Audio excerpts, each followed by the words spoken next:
Alright fellas, what is up? Welcome back. Thank you for tuning in. It is always greatly appreciated. Well, hope you guys are staying safe and keeping it gaming, of course.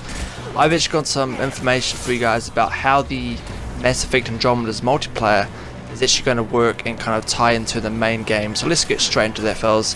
And of course, I will leave a link in the description down below to the Games Radar article. It's only a very small segment, but I thought I may as well kind of make a video about it and then kind of discuss it a bit. So let's get straight into it.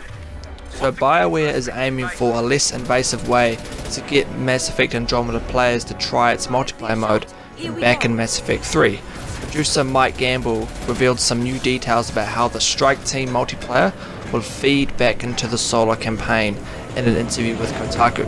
There's a system that we use called the Strike Team system, and fundamentally it allows you to go between single player and multiplayer within the game, Gamble said, and it's packaged around a meta story of what's going on in Helios, which is the cluster of Andromeda that the game begins in.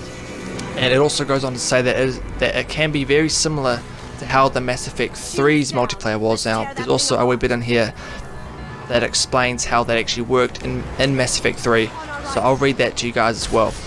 So Mass Effect 3's Wave Survival multiplayer mode directly tied into the single player story by boosting your galactic readiness rating, a percentage measure of how well the war against the Reapers was going across the Milky Way. Galactic readiness in turn affected how the final events of the game played out. Playing the multiplayer mode wasn't required to get the best endings, but there was much more work without it.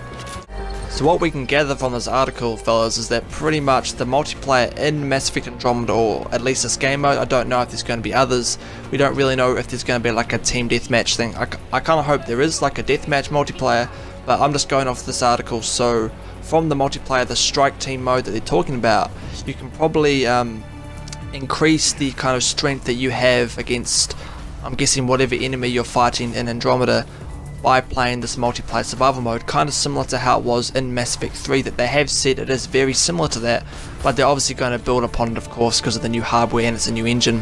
It's using the re-envisioned Frostbite engine, so that's pretty cool, fellas. So the multiplayer is going to directly tie into Mass Effect Andromeda, most likely very similar to how it did in 3, where you do this like wave survival mode, and it increases your strength in the single player when it comes to kind of how combat ready your team is. So that will be pretty cool, fellas. But I just wanted to make this kind of quick video to just talk about this in case you guys are wondering about this mode in Andromeda and how it's going to tie into the main game with the multiplayer. But as always, thank you for watching, fellas. It really is always greatly appreciated. Be sure to like me on Facebook and follow me on Twitter, and of course I will leave a link in the description down below to my previous Mass Effect news update. That was about the beta, so be sure to go check that out. The link will be in the description down below. Stay safe, stay tuned, and I will see you fellas on the next one. Yeah. Woo! Yeah.